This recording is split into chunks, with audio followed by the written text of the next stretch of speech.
good.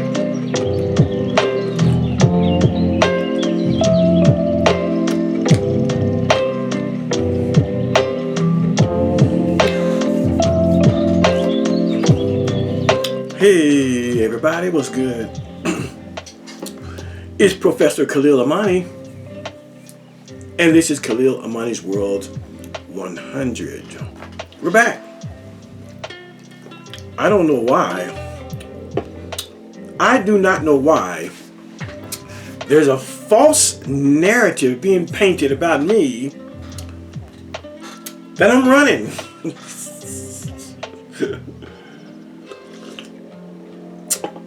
That I am running. Anyway, welcome everybody, welcome. This is part 2. We're talking about the Jesus movement versus the Pauline movement. There's cheese. The Jesus movement versus the Pauline movement. Now, if you've never heard the word Pauline, Pauline sounds like a girl's name, doesn't it? Well, when it comes to Christianity, Pauline, it means the world, the writings, the work of the Apostle Paul. Scholars have called it Pauline. Yep, they sure have. They sure have. Because Paul,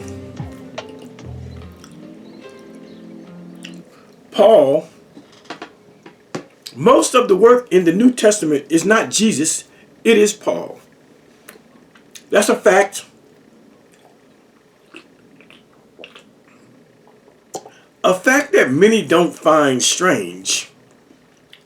I mean, I'm talking about regular folks, the laity, the commoners, everyday people. But there have been any amount of scholars who have duly noted that Paul's voice supersedes Jesus' voice. It does.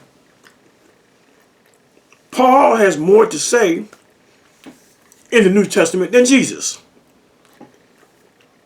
Jesus is given 4 Gospels. Paul is accredited with having 21 books or letters written by him, although many of them are what they call deutero or pseudo-Pauline, because we know Paul didn't write them, but he gets the credit. I'm starving like Marvin. My wife is at the store with her girlfriend. They went to, was it Costco? One of those, where you buy in bulk. They went yesterday. No, they went. Today's Friday. They went Wednesday. They going back. But I'm super starved, but I wanted to get this video out before it gets dark. It gets dark early here. 4 o'clock, you start getting all dark. So I want to do the video while, I have lights and shit, but that natural sunlight, yeah.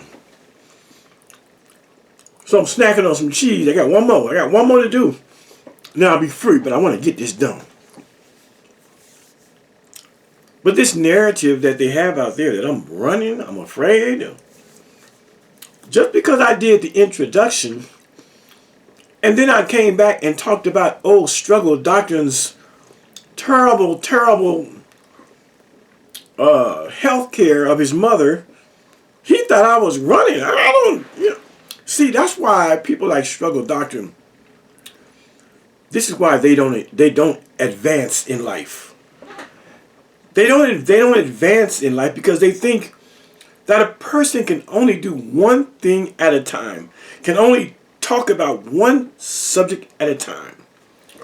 So I did the introduction, and then I did the Sonic video, and he went right on air and said I was running. I'm scared. Get back to the subject on the Jerusalem church. Get back to that. Nigga, can a nigga take a day off?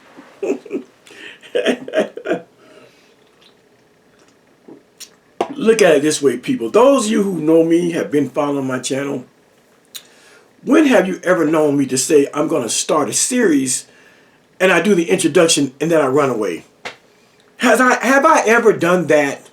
Of course not. If I say I have a series lined up for you, you better believe it's in the can, it's in the cannon, and it's on deck. Last piece of cheese, and then I'm going to really get into this. No. Okay. Yeah.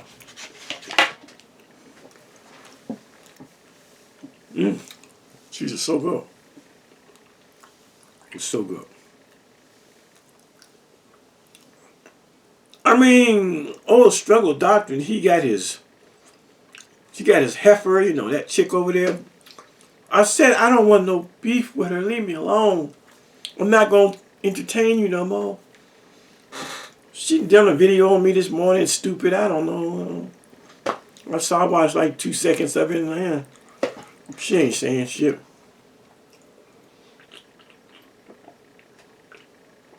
All right, let's get into this. Let's get serious. Let's get serious. This is part 2.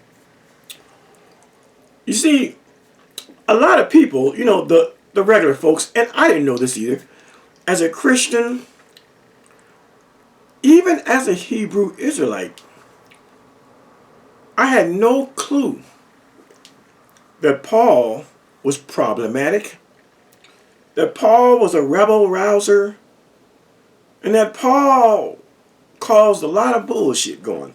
Now, mind you, this series is about the 2 big major groups, but I still got to do a whole series on Paul. When I had a big channel of 14,000 subscribers, I did a whole series on Paul.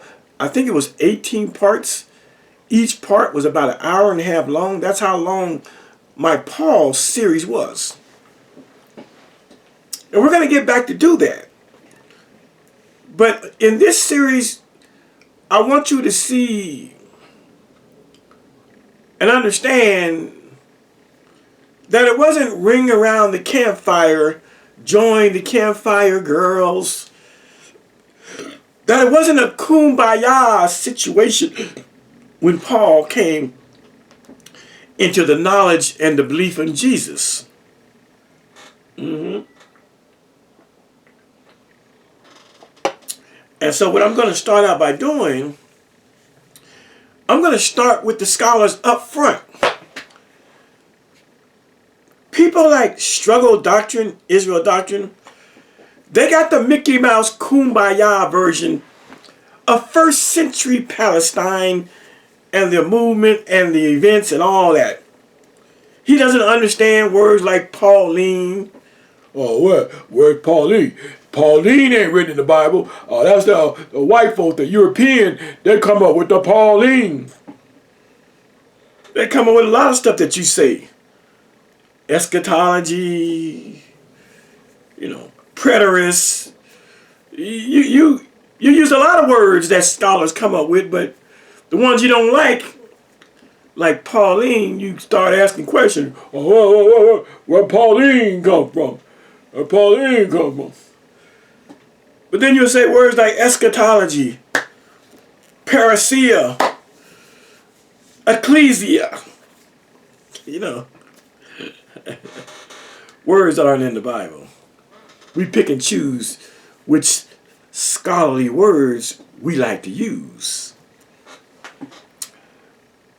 But Paul has been problematic. And again, for the first 20 years of my life, as a Baptist, as a Christian, I never knew.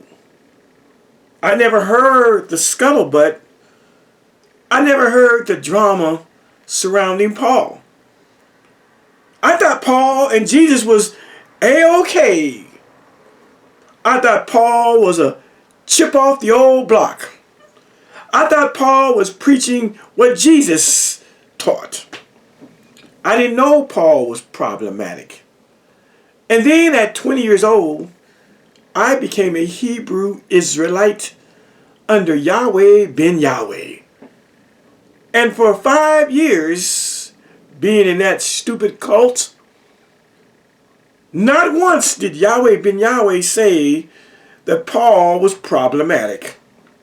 Not once did Yahweh ben Yahweh preach something that was antithetical between Jesus and Paul.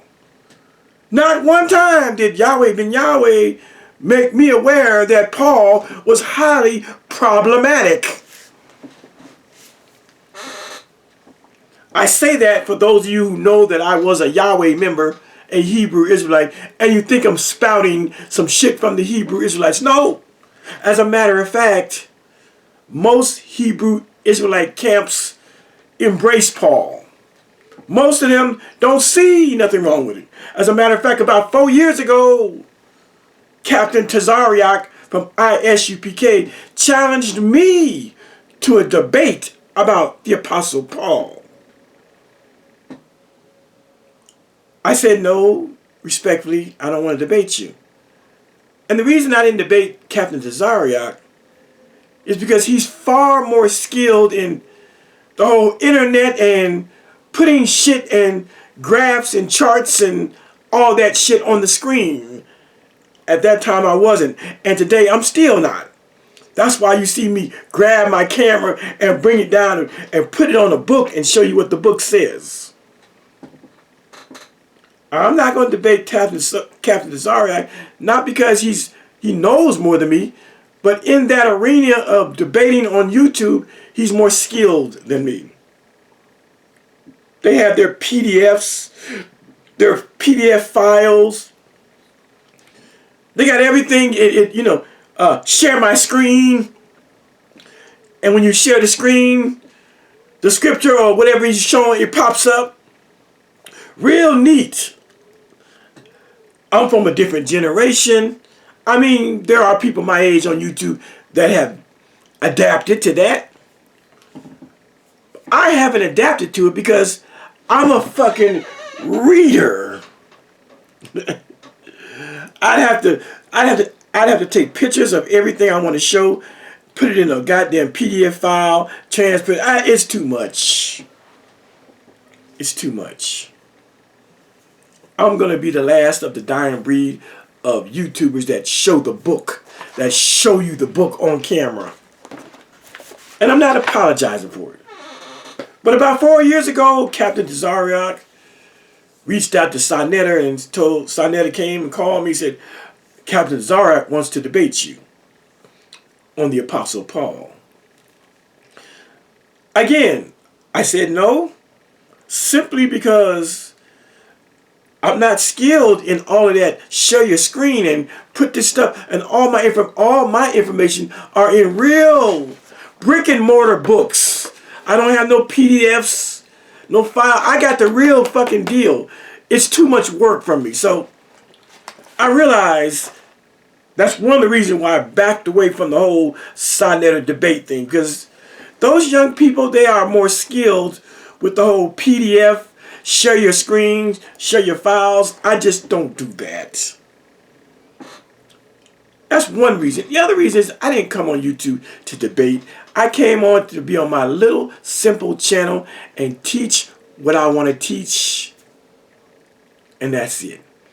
People want to listen. People want to make videos going against what I'm saying. Go for it.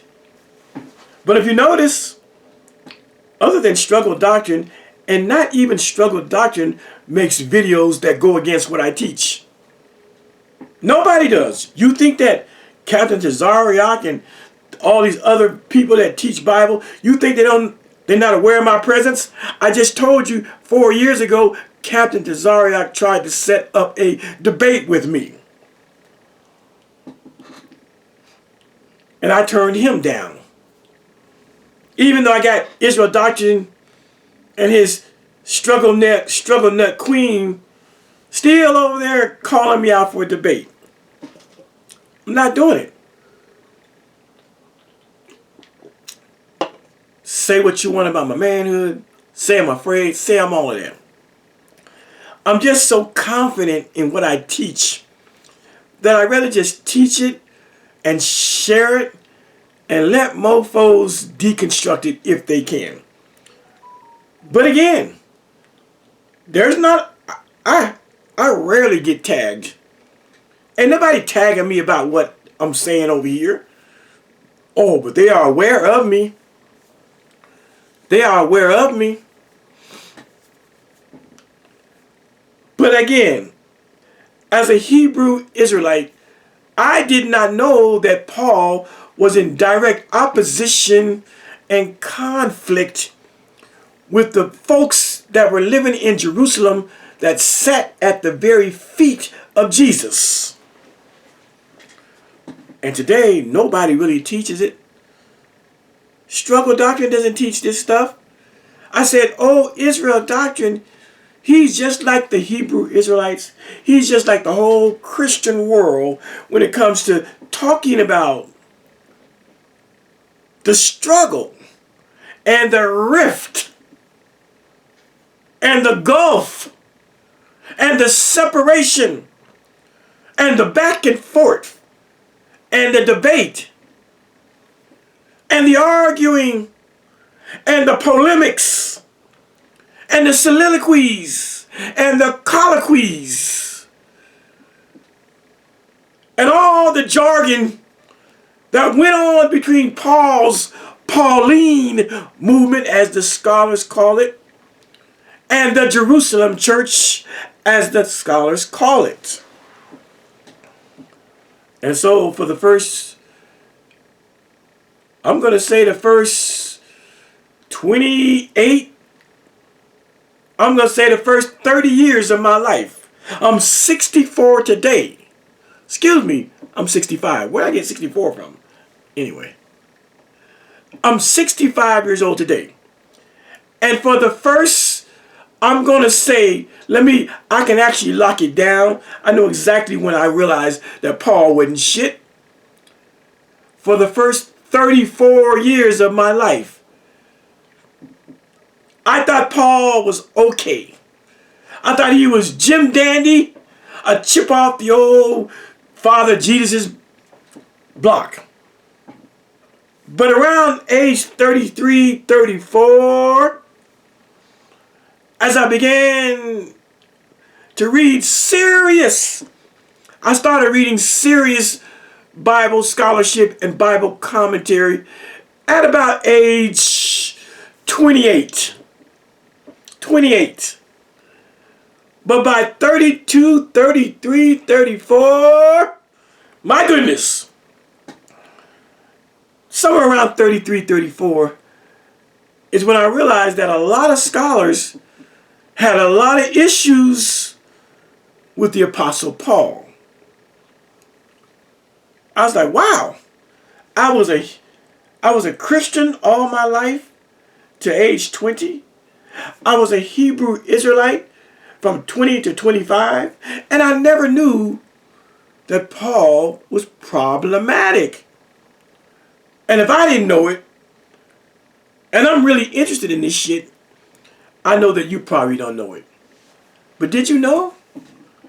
But did you know that Paul and his message was different from the Jesus message coming from the disciples after Jesus goes to heaven? Did you know that? Did you know that Paul and what he taught was the very antithesis and the juxtaposition of what those brothers and sisters in Jerusalem who sat at Jesus' feet were teaching? Did you know that? Captain Tazariot actually wanted to debate me, and his premise was that I was wrong and that Paul and Jesus' message, they aligned with one another. They fit right together. I was like, my goodness, this nigga is really ignorant. He's really ignorant. Captain Tazariot is woefully ignorant of the rift and the fighting between the people in Jerusalem, the original followers, the original hearers of Jesus' words, versus Paul and what he was teaching. That's right. And I would stumble upon books like one of the greatest books that I've ever read that really flipped the script, turned on the light, and made me recognize that Paul wasn't shit.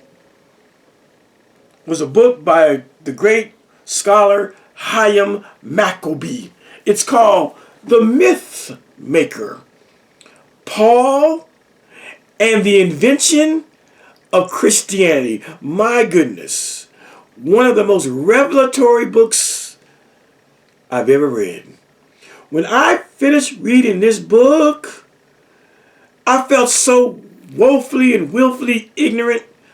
But when I finished this book, I understood Paul.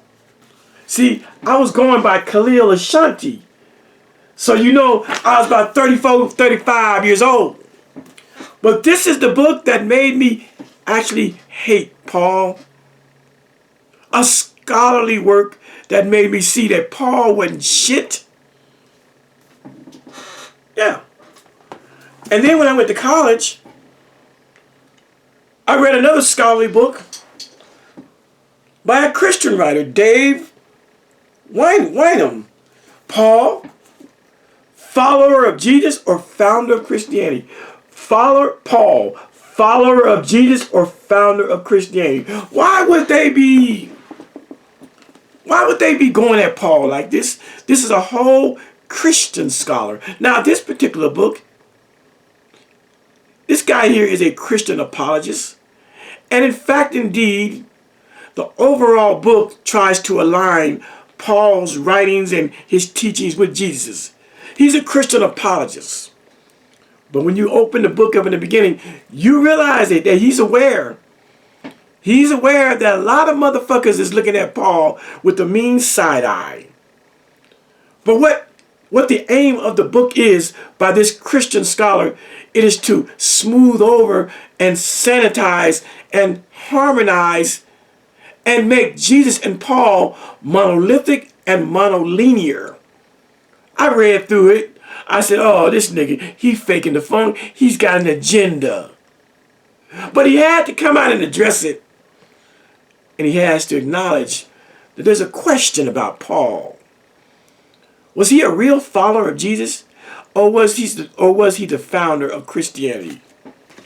See, oh, struggle but doctrine. He don't know nothing about scholarship and reading. He don't know nothing about this. I'm well versed in this shit. I read these books in my 30s, y'all. I'm not new to this. I'm true to this. Even reading philosophers like the great Friedrich Nietzsche.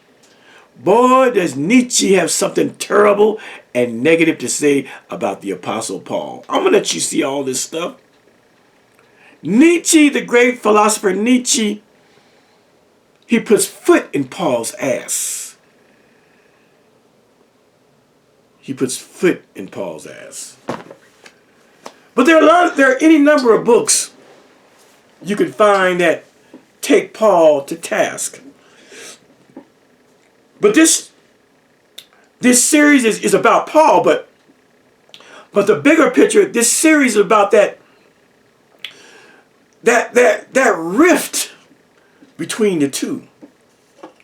I said there were a lot of different schools of Jesus that sprang up after he died and went to heaven.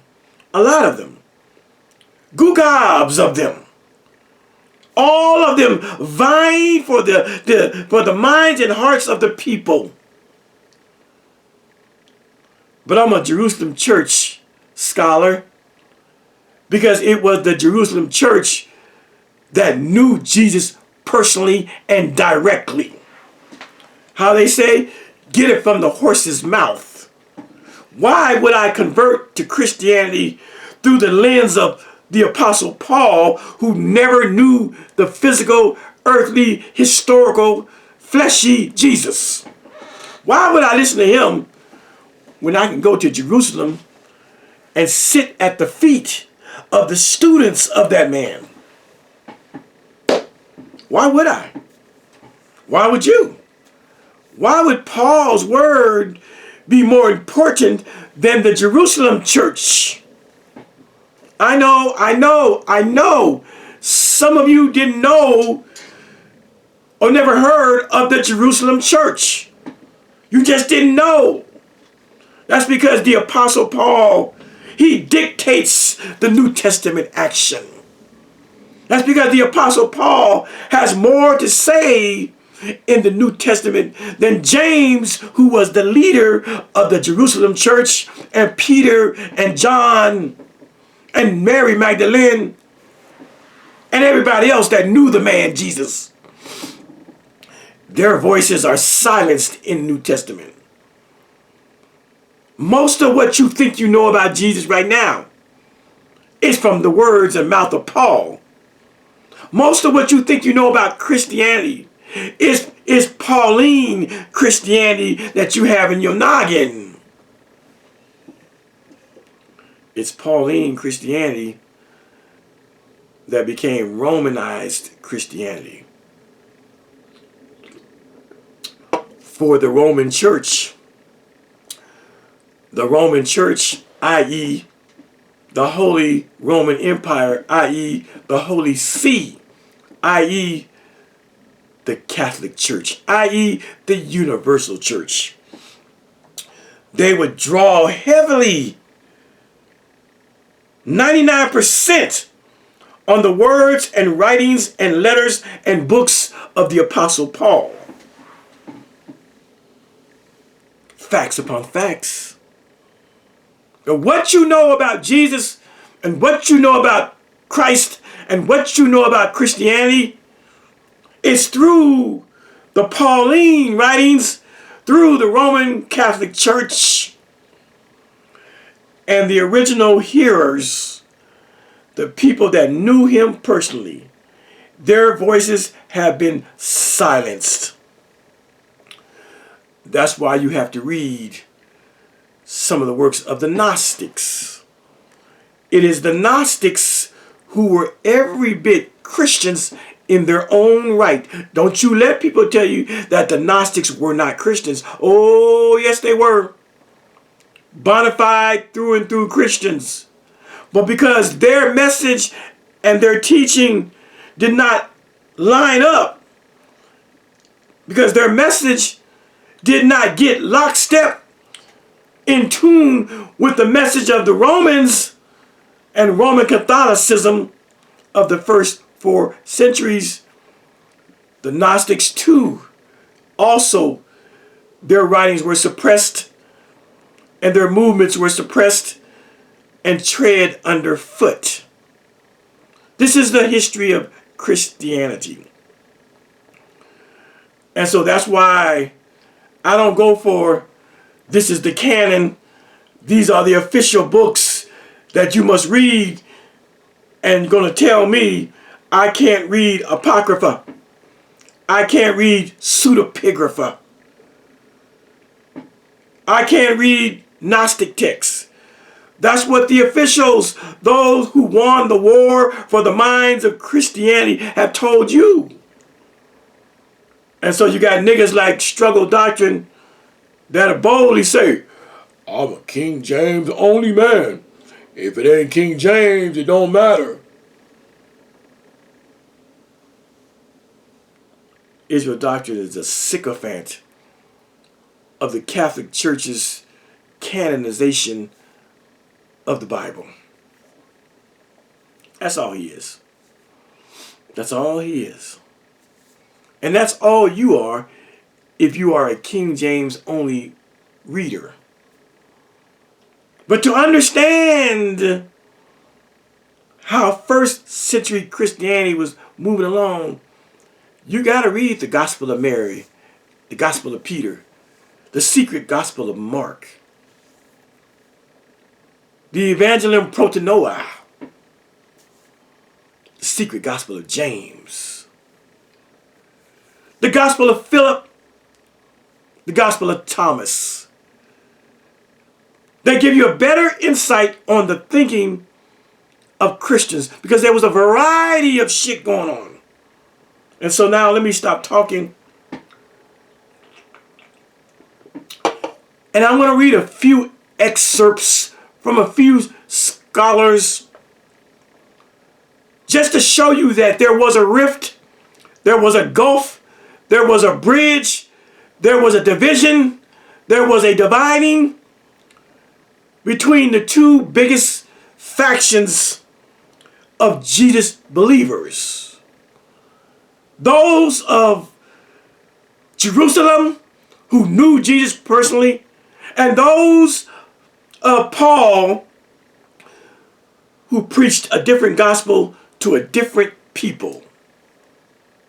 I want to show you a few excerpts off the rip just to establish that there was a difference in their teaching. Because like I said, I did not know this until I got in my 30s, that Christianity had two crazy different voices. The major voices. But understand, there were many, a few dozen or more, different Jesus movements that proliferated in the ancient Near Eastern, in the Mediterranean world. I want to start out by showing you just a few samples of what scholars have said about this division and this breach between what the Jerusalem church under James, Peter, John, and the rest of them were saying and teaching versus what Paul would come along and say. Now, first, let it be established that Paul didn't know Jesus, that Paul was not an apostle of Jesus, that Paul wasn't a disciple of Jesus, that Paul never shook hands or hugged Jesus, that Paul probably never saw Jesus face to face. Okay? Paul is about 4 years younger than Jesus. Paul is said to be born somewhere around AD 4, CE 4.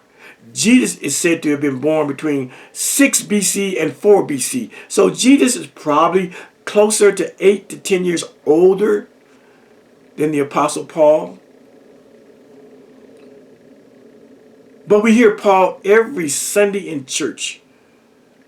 No preacher ever emphasizes the fact that Paul was not part of the initial 12 disciples, that Paul was not around when Jesus was performing miracles, that Paul was a Johnny-come-lately. They don't tell you that. Furthermore, the average preacher won't tell you that Paul was a persecutor of the Jesus movement in Jerusalem. Sometimes, some will say that. But they'll say it as an afterthought, as a bythought. They'll skim right over it. They'll sanitize that little historical fact that Paul was a hellacious persecutor of the Jesus movement. So let us read a few different people besides me talking to express to you all that Paul was a thorn in the side of the folks that knew Jesus personally, the folks that most scholars have labeled the Jerusalem church or the Jerusalem movement. Got it? So when I say Jerusalem church, I'm talking about people that knew Jesus personally or people who converted and learned about Jesus through the people who knew Jesus. Got it? So let's start. I'm going to just go through randomly, haphazardly. I'm going to start with a book called, it's by Elaine Pagels. Elaine Pagels is one of the foremost Gnostic scholars, facts upon facts. She's a Gnostic scholar. I'll read to you. Let's Let me read who she is, because, you know, well, who is she, Khalil? I never heard of Elaine Pangos. Well, who is Elaine Pangos? It says about the author, after receiving her doctorate from Harvard University. There is no university in the world greater than Harvard. Got it? This woman received a doctorate degree from Harvard University in 1970. I was 10 years old.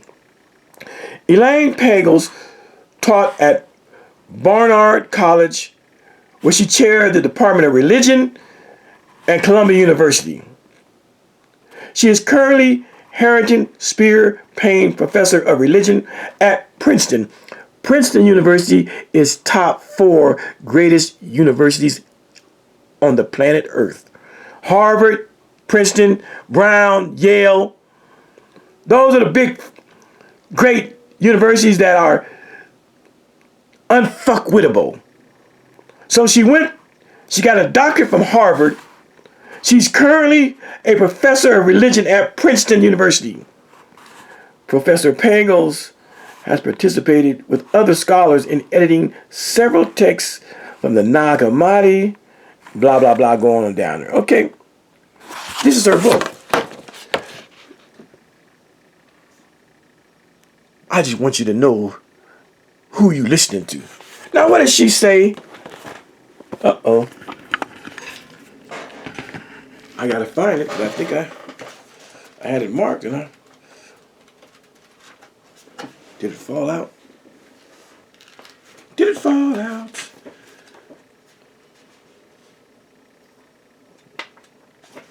The hell?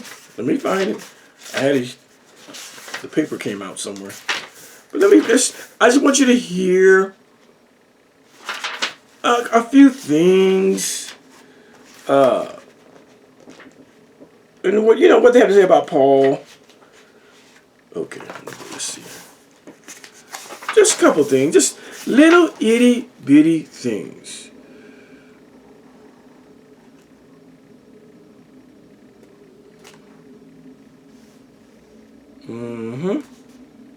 Well, just little stuff. Nothing heavy, but just to set up this ideal that they were different. She writes, but when we examine its practical effect on the Christian movement, we can see, paradoxically, that the doctrine of bodily resurrection also serves as an essential political function. It legitimizes the authority of certain men who claim to exercise exclusive leadership over the churches as successors of the Apostle Peter. That's not really what I want to show you. I had it and I dropped it out. Oh, here it goes. Let's start with it. Such political and religious authority developed in the most remarkable way. As we have noted, diverse forms of Christianity flourished in the early years of the Christian movement. Got it? Hundreds of rival teachers all claimed to teach the true doctrine of Christ and denounce one another as frauds.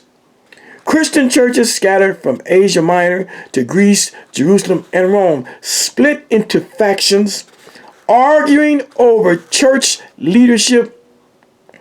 All claim to represent the authentic tradition. Okay, that's what I wanted to read. I just want you to see that unlike teachings from people like Israel Doctrine that try to play the ring around the campfire, join the campfire girls, and kumbaya, my Lord, kumbaya, that it was anything but unity when Christianity, or should I say, when the Jesus teachings take off. She writes, this Harvard PhD writes that diverse forms of Christianity flourished in the early years of the Christian movement. hundreds of rival teachers all claim to teach the true doctrine of Christ and denounced each other as frauds. That's right. All of them claim to represent the authentic tradition. That's just from Elaine Pangles. I'm trying to show you that there was infighting. It wasn't hunky-dory. Here's another book here. It's called The Jesus Connection by Leonard Yassin. Let's see if we can find something about him. Who was Leonard Yassin? We don't have to do this, but I like to show people, well, who wrote the book? Who wrote the book? What are their credentials? Some books have it and some books don't. But all these people are Googleable. It doesn't say a lot about him. It says Leonard Yassin. Let me show you. It don't really say a lot about him, but there's a little bit about him right here. There he is, Leonard C. Yassin. Is a retired founder and chairman of an internationally recognized consulting organization, and author of several books, and a well-known supporter of charities of the arts. Okay, it doesn't give us his academics, but whatever. Okay, let's go to his book. Let's just see what he wrote. Let's see what he wrote. How ironic to denigrate the Jews. For Jesus, whose given name was Yeshua, died not as a Christian, but the way he lived as a Jew. He never heard the word Christianity and had no idea he would be called the founder of a separatist religion. See? His disciples were Jews, Saul, Shimon, and Levi. Were renamed Paul, Peter, and Matthew. Moreover, the early Christian church was a Jewish sect, see? Firmly rooted in such Jewish precepts as a belief in the coming of a Messiah and the idea of bodily resurrection. See? The early Christian, if Jesus was a Jew, which he was, and his teaching was Jewish, then the first people that believed in Jesus, they were Jewish. They were a Jewish sect. See? Great confusion exists over the name Christian. The term was originally used to differentiate between Jews and some whom believed Jesus to be their master, their Messiah, and others who were not convinced. All early Christians were Jews. Facts. But even more specific, it should say all early Jesus believers were Jews. For the word Christian was not in circulation when Jesus walked the earth. So this writer, I understand him using the word Christians to say they were Jews. We get that. But to be more specific, not Pacific, it should read all early Jesus believers were Jews. For this word Christian had not come on the scene just yet. Oh no. Oh no. Yep. All right. That's just what he says. Just getting down to the beginnings. Another book. What did this book say? Another book. I'm really interested in the book. The book your church does not want you to read. What a wonderful title. The book your church does not want you to read. 1 second.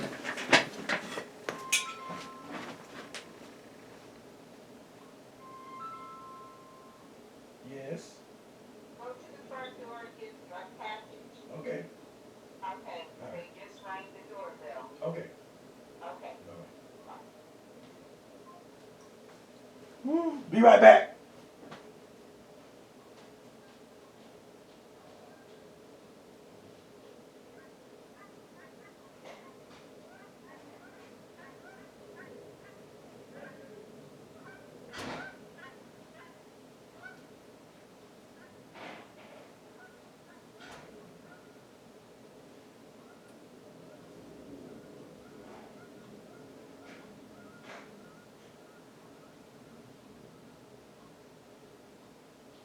All right. Okay, here I come. UPS Christmas package at the door. Had to go pick it up. My wife called me. Go get my package. All right.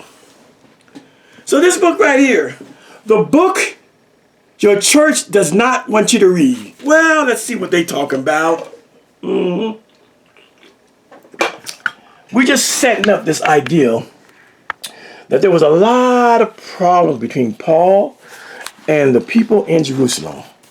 So we open the book and we read here. It is evident throughout the epistles that Paul was not accepted by the apostolic group. Who are the apostolic group? Those were the niggas known as the Jerusalem church. Those were the niggas that knew Jesus personally. And this book writes that it's evident throughout the epistles that Paul was not accepted by the Jerusalem church, by the apostolic group. He met with opposition and contention throughout his ministry. See? I just want to show you that there was opposition and contention between Paul and the apostolic group, aka the Jerusalem church. Yeah. Check this out. But Jesus didn't arrive, and the controversy continues to this day as modern scholars expose Paul as a fraud and accuse him of establishing a religion different from the one which Jesus and the apostles followed. See? This is what I mean about bringing sources to your debate. If I say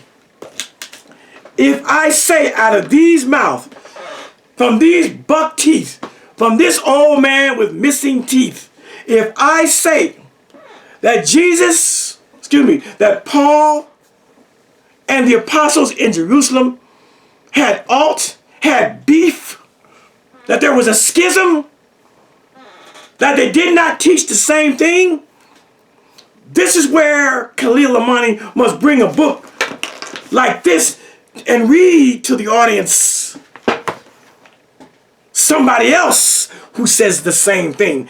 This is what Israel Doctrine and his struggle butt woman don't understand. You can't just say shit. You got to say it, and you got to find somebody, some book, some scholar, some teacher who could say the same thing. And so I've been saying that there was a difference between Paul and the Jerusalem church, and now you're seeing it. Some scholars even, what it say in this book, it says many modern scholars expose Paul as a fraud and accuse Paul of establishing a new and different religion from the one which Jesus and the apostles in Jerusalem followed. Goddamn. This book says that the apostle Paul was not accepted by the apostolic group. They were not accepted by James and Peter and John, the Jerusalem church, the original members of Jesus' movement. And that Paul, He met those same people, James, Peter, and John, with opposition and contention throughout his ministry. That's just, we setting it up. That's the third source. That's the third source. Another book by a wonderful writer, a scholar named Karen Armstrong. She wrote The History of God. I said she wrote The History of God. Well, what does she say? What does she say? What does she say? Again, people, Struggle Doctrine could never do this because the nigga doesn't have books and he doesn't read outside of the Bible. What do we want to read? Where do you want to read? Okay, we'll start right here. We're talking about Paul. See, St. Paul believed that the powers of God should be made accessible to the Goyim, that's the Gentiles, and preached the gospel in what is now Turkey. Turkey is where Antioch is. Macedonia and Greece. Check this out now. I want you to pay attention. Okay, let's see. I lost my place. Oh, Goyim. He preached the gospel in what is now Turkey, Macedonia, and Greece. He, the Apostle Paul, was convinced that non-Jews, Gentiles, observe the full... Oh, I'm sorry, I'm reading wrong. He was convinced that non-Jews or Gentiles could become members of the new Israel even though they did not observe the full law of Moses. Now check this out. This ideal, this offended the original group of disciples. See, who were the original group of disciples? James, Peter, John, and them. I'm going to give you a whole list of them. There's over 100 of them that were initially the original group. But this ideal that Paul had, that non-Jews didn't have to keep the full of the law of Moses, this ideal, this offended the original group of disciples who wanted to remain a more exclusively Jewish sect, and they, the Jerusalem church, broke with Paul after a passionate dispute. Goddamn. They broke. They got the fuck away from Paul. See? Most of Paul's converts were either diaspora Jews or God-fearers. However, so the new Israel remained deeply Jewish. And he goes on, Paul never called Jesus God, blah, blah, blah, blah, blah. But I wanted you to see that. I'm talking about the split and the break and the breach. See, Paul's teachings would offend. They offended the original group. Who were the original group? The original group were the Jerusalem church under James, Peter, and John. And Paul's teaching, it would offend the original group of disciples who wanted to remain a more exclusively Jewish sect. And they broke. They broke away. They broke with Paul after a passionate dispute. Acts chapter 15. See? I'm setting up what I'm talking about. I don't want you to go away.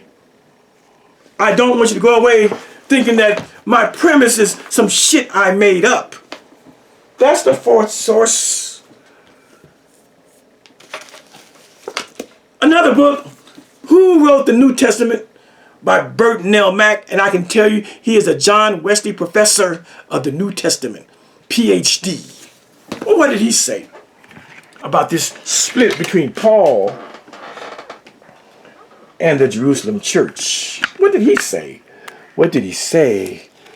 What did he say? Oh, he said a whole lot. a whole lot.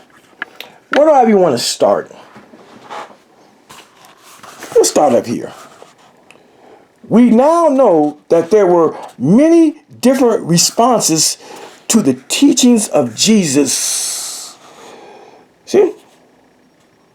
We now know that there were many different, forget about that kumbaya, ring around the campfire, let's all hold hands, one message. No, there were different responses to the teachings of Jesus.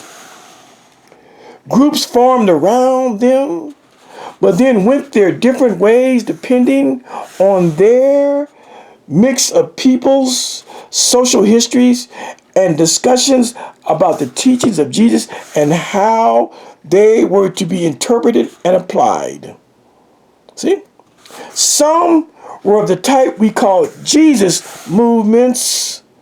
Others became congregations of the Christ, whose death was imagined as martyrdom to justify a mixture of Jews and Gentiles as equally acceptable in a new configuration of the people of God.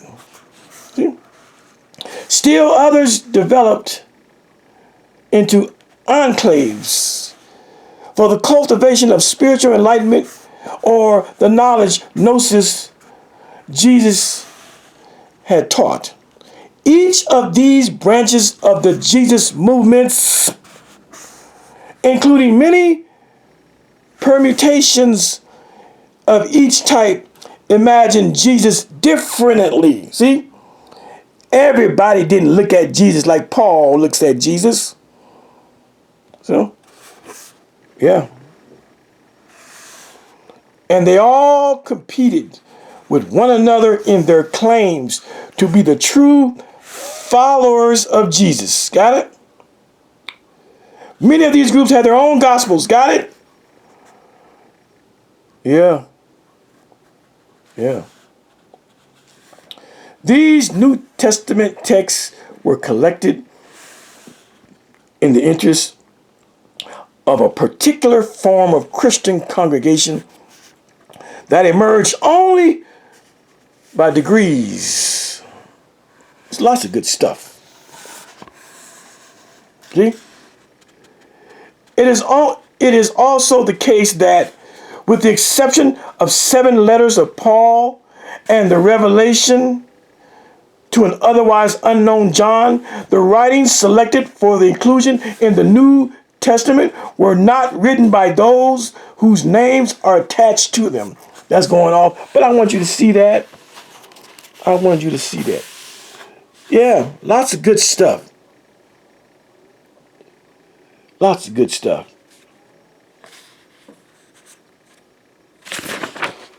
Lots of good stuff. Ooh, I could go on and on and on and read. But that's good. That's good. That's enough for that. Proving that there were other types of Christianity besides the two I'm talking about. That there were other different types of groups with different understandings of Jesus. And lastly, for this, I'm going to read from the great Gerald Massey. Gerald Massey's lectures. One of the most profound writers I've ever come across. What does he say about this mixture of different groups with Paul and all this shit? Gerald Massey has some wonderful things to say. Yes, he does. Yes, it does. We'll start by right here. It is my object to prove that Paul was the opponent and not the apostle of historic Christianity. It is well known to all serious students of the subject that there was an original rent or rift of difference between the preacher Paul and the other founders of Christianity whom he first met in Jerusalem. Wow. See? Namely, Cephas, or Peter, James, and John. I keep mentioning those three. Paul did not think much of them personally, but scoffs a little at their pretensions to being pillars of the church, which they were because they knew Jesus personally. That would make them the pillars. A pillar holds up a building. They were the pillars. Those men, Peter, James, and John, those men had nothing in common with him, Paul, from the first, and never forgave him for his independence and opposition to the last. Goddamn. Goddamn. There's so much great stuff here. So much great stuff. I'm going to read a little bit more.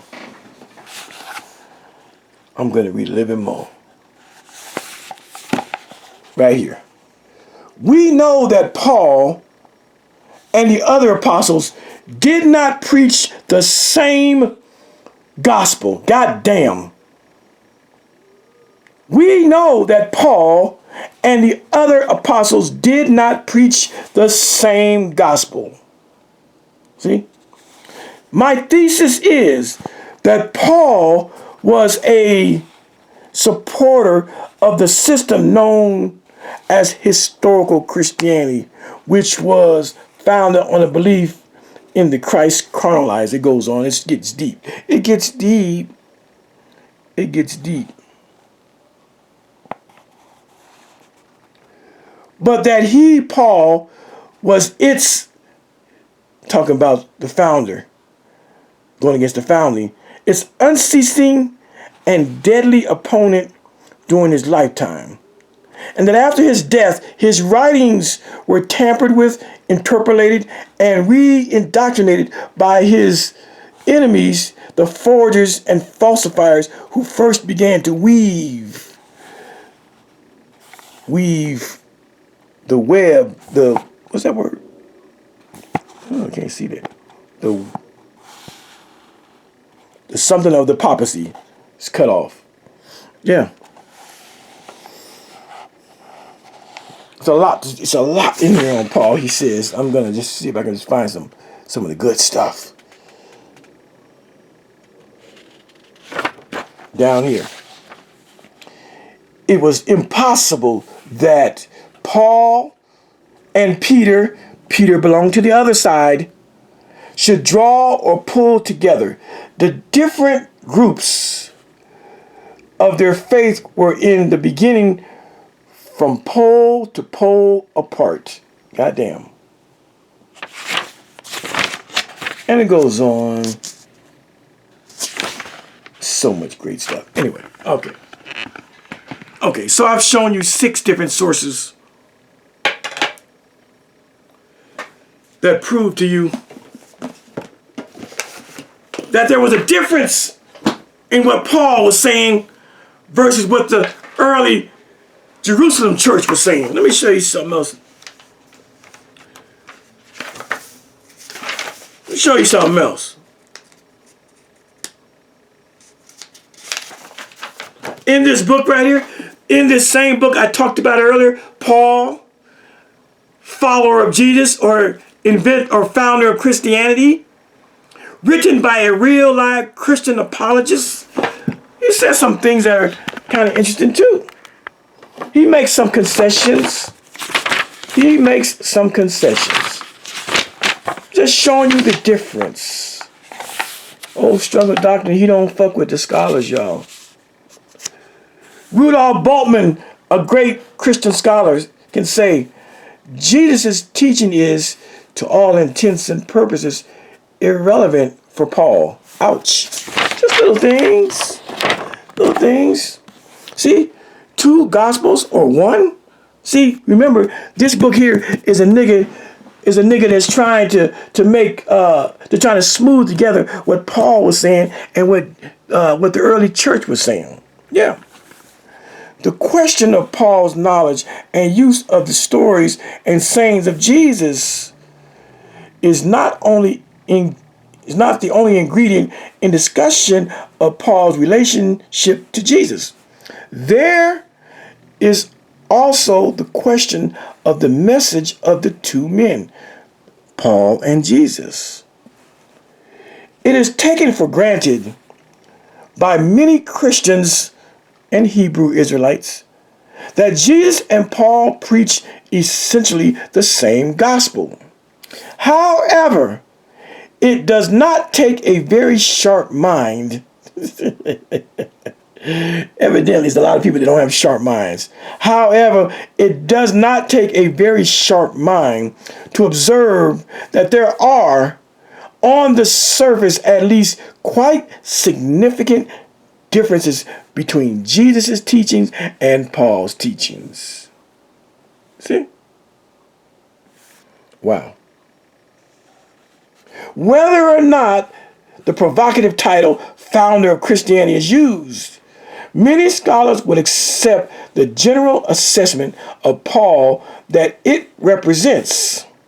He transformed the Jewish religion of Jesus into something very different and influenced subsequent Christian thought and belief decisively. There it is. There it is. Again, that's from a Christian apologist. Oh, he don't want to say, but he got to say.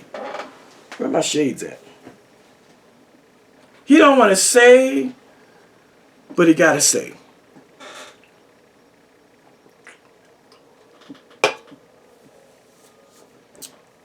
That's all I want to really show you on this part too. I'm still under the weather, so I'm getting my legs back, y'all. I'm getting my footing back. But I just want to start out by showing you scholarship, that they are actively discussing that Jesus and Paul had two different messages, and that after Jesus goes to heaven, there is a great gulf, a schism. A dam has been put up. And this is why we get scholars and writers who come up with books like these. Paul, the myth maker, Paul and the invention of Christianity, Hayam Maccabee, or this one here, Paul, follower of Jesus or founder of Christianity, because Paul is problematic. Reading the Gospels, reading Paul's writings, it's enough to share that it's problematic. Now that we have established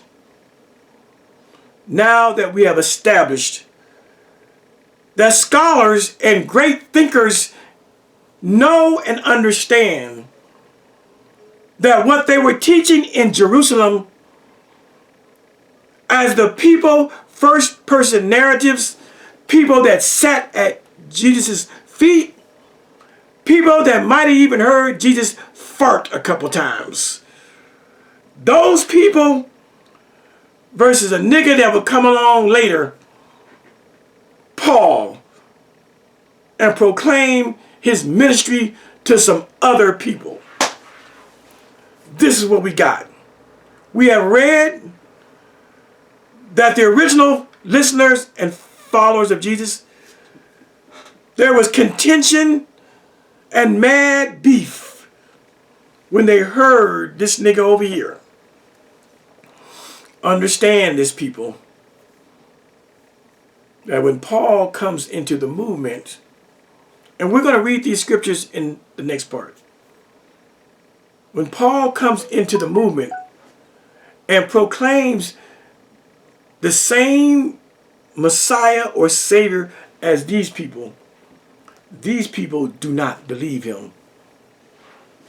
These people are leery and weary and on the lookout for the Apostle Paul. Why is that? Because Paul comes into the movement with dirty skid mark draws. What do I mean? James, Peter, John, Mary Magdalene, Matthias, all those people that sat at the feet of Jesus, they knew Paul's background. Paul's fame was well known. They knew that Paul was a murderer, a rapist, an imprisoner, a bully, that he beat up Israelite people.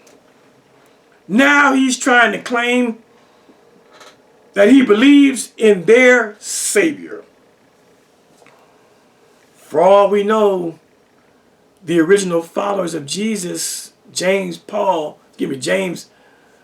Peter, and John, when they find out that the motherfucker that used to rape and torture and murder and imprison their loved ones was now claiming that he believed in their Messiah, for all we know, they thought that this guy was faking the funk, was just trying to use "I believe in Jesus" to get close to the inner circle in Jerusalem and murder and imprison everybody. James, Peter, and John, the pillars of the Jerusalem church, may have very well thought this nigga Paul, or Saul, is trying to get close to us by claiming he believes in our Messiah. Get close enough so he can destroy the whole Jesus movement. In part 3, we are going to read about how they felt when they heard that the motherfucker that had been putting them in jail, in prison, raping and torturing and beating up them, is now claiming to be one of them. I don't know about that shit. We're going to read about it. This is not the Simple Simon version over here. If you come over here, I'm going to make it plain and I'm going to make it real for you. Just because it doesn't say that Paul, it just says Paul, he brags that he murdered the followers of Christ, that he, persecuted them unto death. Understand that there was no police around. This was 2,000 years ago. Wasn't no phones, wasn't no cell phones, wasn't no cameras. Understand that when Paul or Saul, when they would round up these Christians, understand that they did them dirty. It wasn't just about putting them in shackles and chains and putting them in the back of a wagon and bringing them back to Jerusalem as prisoners of war. You better understand and best know that there were many atrocities committed against the Jesus believers. No, the Bible doesn't say that rape and pedophilia went down and stabbings and beatings went down. But you better believe that when Paul and his band of merry men would enter a house of a Jesus believer, there was opposition. The Hebrew men, the Israelite men, and the sons would fight back, and they would get beat the fuck up, stabbed the fuck up. If they were too violent, they would become unalive. They would kill them in the living room. And if these men had beautiful wives and beautiful daughters, you better believe that Saul and his band of merry men said, "Shit, I want some of that pussy." You better believe that rape was going on. You better believe that young teenage boys were being sexually violated by Saul and his band of merry men. No, the Bible doesn't give you the gross details. The Bible sanitizes it. I'm the nigga that would tell you what was going on. It wasn't just about Saul imprisoning people. He was doing those Jews dirty, violating them sexually, violating their humanity, their human and civil rights, beating up fathers and sons and raping mothers and daughters. All that shit went on. All that shit went on. Nobody wants to take Paul to task for what he really did. I'm doing it.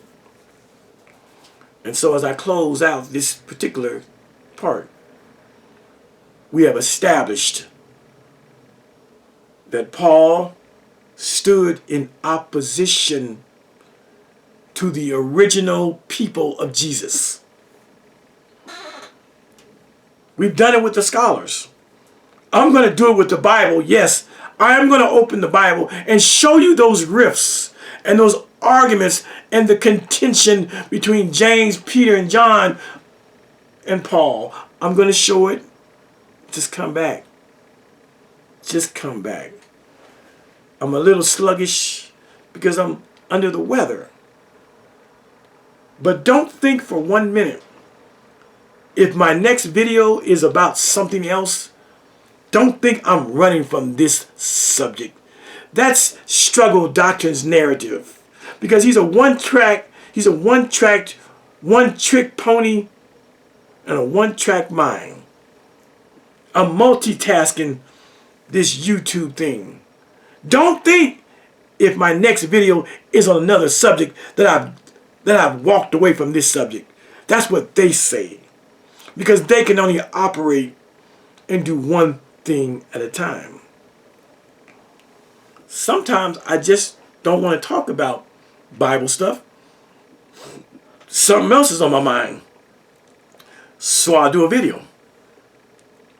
But I promise you, as I've always done, I will take you from start to finish, from beginning to end, and we will thoroughly exhaust this historical fact that the Jesus people, the Jesus movement, and the Jesus church in Jerusalem wanted nothing to do with Paul and his Gentile movement. And they never quite got it together. We're going to deep dive into this shit as we go along. Just work with me and bear with me, okay? Don't worry if my next video is something else. I'm coming right back. I'm coming right back. With that, y'all, I am Professor Khalil Amani. I'm feeling a little under the weather. All week I've been quasi sick. But I got enough strength to give you an hour. And we're going to come back. We'll talk to you soon. Peace.